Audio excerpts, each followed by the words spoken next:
जय हिंद। स्वागत करते हैं आपको हमारे इस YouTube चैनल के ऊपर। आज मैं बात करने आया हूँ AI एजेंट्स के ऊपर। जो AI एजेंट्स हमारे कंप्यूटर के अंदर में कैसे काम कर रहे हैं, कैसे ये खुद ही डिसीजन ले पा रहे हैं, क्या अंतर है चैटबॉट में और AI एजेंट्स के अंदर में, क्या दोनों में डिफरेंस है, कैसे दोनों काम कर रहा है और हमारे कंप्यूटर में क्या इसकी भूमिका रह रही है। आइए हम इस टॉपिक पे बात करते हैं। आज मेरा इंपॉर्टेंट वीडियो है। इस वीडियो को देखने के बाद आपके दिमाग का वो कंफ्यूजन क्लियर हो जाएगा जो AI और आपको चैटबॉट से रिलेटेड दिमाग में हो सकता है। तो आइए हम पहले AI एजेंट्स के ऊपर स्क्रीन पर चल के समझते हैं। ये रहा हमारा स्क्रीन जिसमें आप देख पा रहे हैं कि AI एजेंट्स के ऊपर मैंने एक पीपीटी बना रखी है और यहाँ कह रहा है कि राइज ऑफ ऑटोनोमस इंटेलिजेंस, यानी ऑटोनोमस का मतलब होता है जो खुद ही चलने लगे, जो खुद ही काम करने लगे, उसको ऑटोनोमस कहते हैं। यानी कि AI ऐसी टेक्निक है जो खुद ही चलती है, अपने आप में ही वो खुद ही काम करती है। अब उनके बीच में क्या चीजें होती हैं आइए समझते हैं वन बाय वन करके।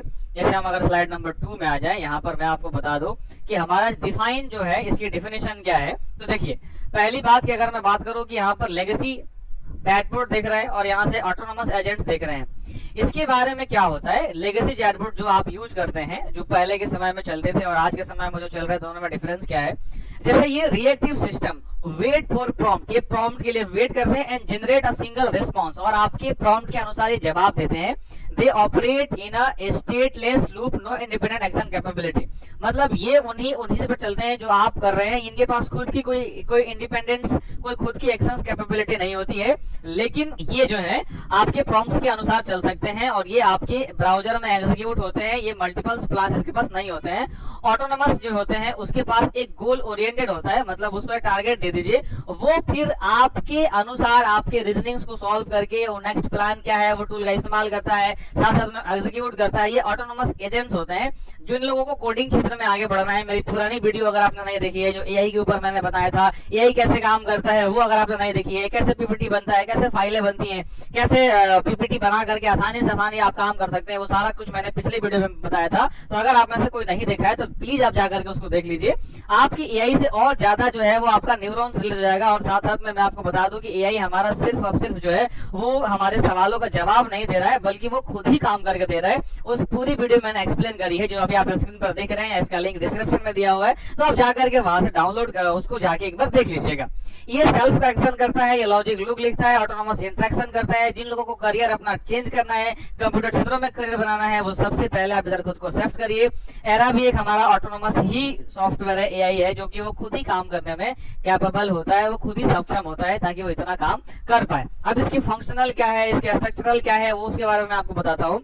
जैसे an AI agent is more just for a model, ये एक मॉडल है और यहाँ पर जो इसके पास एक अपना फ्रेमवर्क होता है। और इसकी मैं अगर ब्रेन की बात करूँ तो हमारा LLM, जिसको लार्ज लैंग्वेज मशीन कहा जाता है, जैसे ChatGPT 4 हो गया, क्लॉड 3.0 हो गया। अगर आप नहीं जानते हैं कि क्लॉड क्या है, तो क्लॉड के ऊपर मैंने एक वीडियो बनाई है। एंथ्रोपी क्लॉड क्या है, इसके CEO कौन है, इसके इन्वेंटर कौन है, ChatGPT और क्लॉड AI में क्या अंतर है, क्यों दोनों विवाद हुआ, मैंने पूरी की पूरी रीजनिंग इसकी सॉल्व की हुई है। आप उस वीडियो को जाकर के देख लीजिए, आपको सारा प्रॉब्लम क्लियर सॉल्व हो जाएगा। यहाँ पर आपको रीजनिंग की अगर बात करोगे तो दोनों में अंतर है। जैसे ChatGPT काम करता है वो अलग ट्रेनिंग दिया हुआ है और क्लॉड 3.5 जो है वो उसको अलग ट्रेनिंग दी गई है। इसको डिटेल में जाके उस वीडियो में आपको मिल जाएगी। बट दोनों LLM है, मतलब लार्ज लैंग्वेज मॉडल है, जो आपके प्रॉम्प्ट के अनुसार काम करते हैं और ये सेल्फ डिसीजन लेने के लिए तैयार होते हैं। वो सेल्फ डिसीजन ले सकते हैं, यानी आपको वो बता सकते हैं ऐसी ऐसी चीजें जो शायद वो पहली बार उनके लिए भी हो और वो नई स्टेप भी ले सकते हैं। बिल्कुल, यानी कि ट्रेनिंग के बाद उनको ऐसा ट्रेनिंग दिया गया है कि वो खुद डिसीजन ले पाते हैं। यहाँ पर उनके पास एक मेमोरी होती है जिस पर आपके सारे कॉन्टेक्ट को सेव करते हैं, स्टोर करते हैं। और AI इसीलिए खतरनाक होते जा रहा है। अगर आपने किसी भी AI का सब्सक्रिप्शन लिया हुआ है, मान लो आपने किसी AI का सब्सक्रिप्शन लिया हुआ है, आप जाके देखो AI आपके बारे में अच्छे से सबको जान रहा होता है। जैसे आप क्या पसंद करते हैं, किसको पसंद करते हैं, क्या खाना पसंद करते हैं, किस चीज की तैयारी कर रहे हैं, क्या पढ़ रहे हैं, क्या नहीं पढ़ रहे हैं, सब कुछ एक AI जो है वो याद करता है। ये पॉजिटिव और नेगेटिव इसका दोनों पहलू है। पॉजिटिव ये है कि आपको अपने लिए कुछ पूछना हो, कुछ बताना हो, कुछ नेक्स्ट प्लान हो, बता सकता है। लेकिन इसका मिसयूज ये है कि आपके पास वैसा एड, वैसा डेटा, वैसा चीज है, आपको प्राइवेट कंपनियां वैसे हिट करेंगी।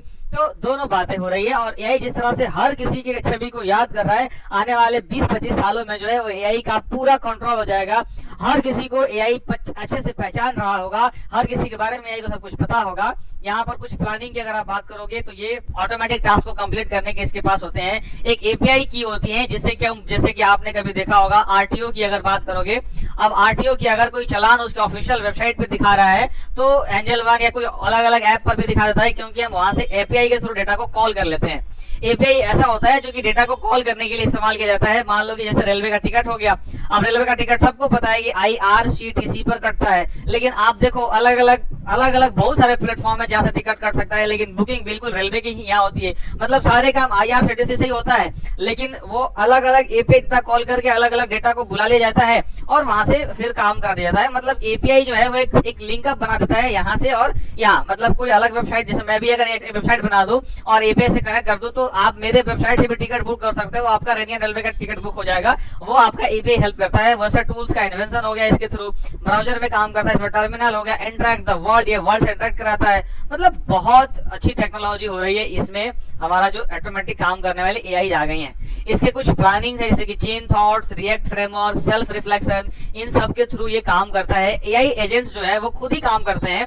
ये उसके पास एक थॉट का चेन एक थी, अब इसका मैं प्रैक्टिकल भी दिखाऊंगा।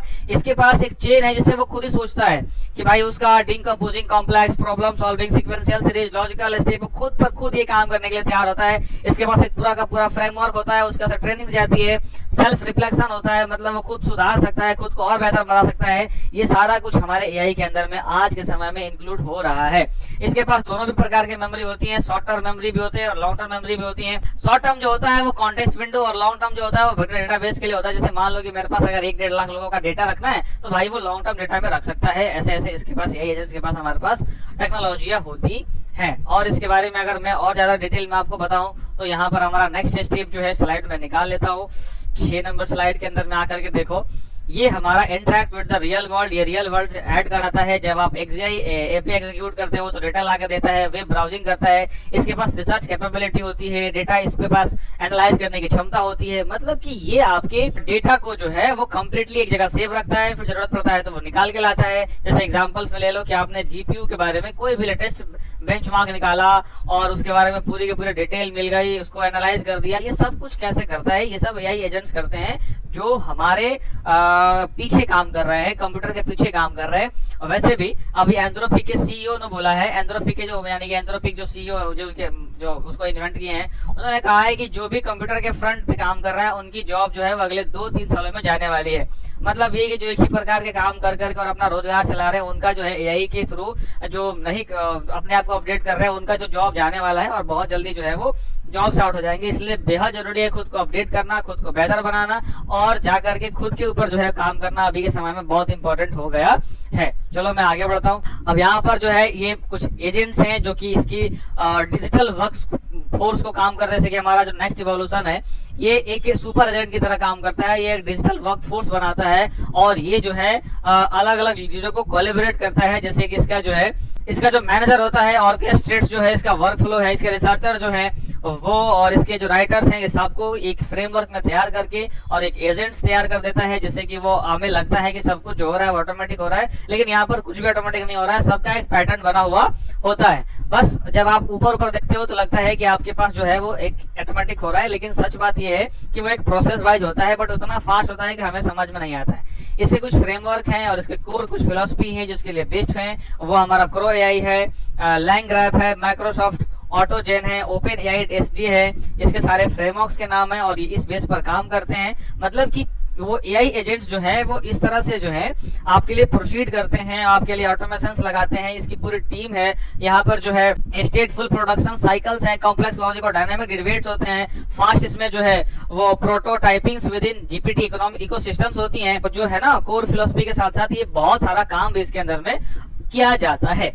नेक्स्ट की अगर मैं बात करूं तो यहाँ पर अगर आ जाओगे आप तो इम्पैक्टफुल प्रोफेशनल वर्क की अगर बात किया जाए, मतलब ये हमारे अलग अलग मूवमेंट को डिटेक्ट करना और एग्जीक्यूट करना, इसका डायरेक्शन डिसाइड करना, ये चला अभी के समय में बहुत हमारा जो है वो एक ओरिएंटेड काम कर रहा है। जैसे कि अब नेविगेशंस की अगर बात किया जाए तो ह्यूमन लूप्स को पहचानना, कास्ट मैनेजमेंट यानी कि cast management sorry cost management की अगर बात करोगे तो ये जो हमारे कंपनियों के बीच में टोकन एक्सप्लोजन कर लेना और उसको मॉनिटरिंग करना, ये सारा का सारा जो है वो एजेंट्स करते हैं। अगर प्रो इंजेक्शंस की बात करोगे आप तो यहाँ पर जो है ये हाईजैकिंग एक्सटर्नल्स हाईजैकिंग को एजेंट्स को कंट्रोल करना, फिर यहाँ पर स्ट्रिक्टली गार्डरेल्स लगाना, ये गार्डरेल्स होते हैं जो आपके सेफ्टी को कंट्रोल करते हैं। तो ये हमारे जो है इसके अंदर में बहुत ज्यादा जो है वो नेविगेशन और रिस्क सेफ्टी भी इसके अंदर इंक्लूड किया गया है। ये चीजों को कहाँ रेस्ट्रिक्ट करना है, कहाँ बताना है, ये सब कुछ इसके अंदर जो है इंक्लूड रहता है, लेकिन अलग अलग स्टेप में रहता है। बस एक यूज करने वाले को लगता है कि सब कुछ जो है मेरा हो रहा है वो सब एक साथ हो रहा है। अगर मैं नेक्स्ट स्लाइड में अगर आपको बात करूं तो जो हमारे एजेंटिक इकोनॉमी में भी बहुत ज्यादा इसका हेल्प हो रहा है। 2026 के अनुसार जो है वो 40% अंतर इंटरप्राइजेज जो है वो एप्लीकेशंस जो है ये एआई के ऊपर शिफ्ट होने वाले हैं और वो उसकी टास्क स्पेसिफिक काम ये करके परफॉर्म करते हैं। इसमें इंटेलिजेंस इकोनॉमी की जो है वो इकोनॉमी में भी बहुत बड़ी इसकी भूमिका होने वाली है। मतलब चला कि अगर आप इधर मूव करना चाहते हो तो ये भाई ऑटोनोमस में काम करो, ऑटोनोमस सीखो, ऑटोनोमस चीजें को पढ़ो, बहुत फ्यूचर होने वाला है। ये हमारा एक अच्छा बेहतर करियर है और हमारा जो है एक एरा जो है अभी तक में बहुत ऊपर तक लेके गया है। तो ये हमारे कुछ रिसोर्सेज है जिसका मैंने पीपीटी में लगा लिया। इसका पीपीटी मिल जाएगा आपको हमारे चैनल के डिस्क्रिप्शन में मिल जाएगा, जो मैंने पुराना वीडियो बनाए थे उस पर जाके देख लो, उसमें मिल जाएगा। कंटेंट कैसा लगा मुझे एक बार कमेंट में बताना, वीडियोज कैसा लगा, क्या हमें और सुधार करना चाहिए ये हमें बताना। साथ साथ में ये भी बताना कि आपको और नेक्स्ट क्या चाहिए हमसे, कौन सा वीडियो आप हम पर चाहते हो। और अगर अभी तक आपने इस वीडियो को देख लिया तो एक छोटा सा जय हिंद लिख देना हमारे कमेंट सेक्शन में। इस वीडियो को देखा आपने, यहाँ तक मेरे साथ आप रहे, इसके लिए बहुत बहुत धन्यवाद। मुझे भी अच्छा लगा कि आप मेरे साथ यहाँ तक आए हैं। काफी मैं भी बिजी रहने के बाद भी इस वीडियो को बनाता हूँ आपके लिए, बहुत फोर्स करनी पड़ती है खुद को भाई यहाँ तक इस पूरे रेगुलेट को चीजों को रेगुलेट करने के लिए। तो भाई अगर आपने इस पूरी वीडियो को देखा है, अगर यहाँ तक देखा है तो छोटा सा लाइक कर देना, उतना मेरे लिए काफी है, मेरी मनोबल के लिए काफी है। मैं आपके लिए कंटिन्यू कंप्यूटर क्षेत्र में काम कर रहा हूँ ताकि आपको एक बेहतर से बेहतर कंटेंट प्रोवाइड कर पाऊँ। भाई पिछली वीडियो में भी मैंने बहुत प्रयास किया था कि आपको बेहतर दें, इसमें भी बहुत मैंने प्रयास करा। हालांकि आप एक बार मुझे अपना ओपिनियन दे करके और मुझे अपने साथ शामिल करने के लिए आपका बहुत बहुत धन्यवाद। फिलहाल मिलते हैं नेक्स्ट वीडियो में, इस वीडियो तक यहीं पर जय हिंद।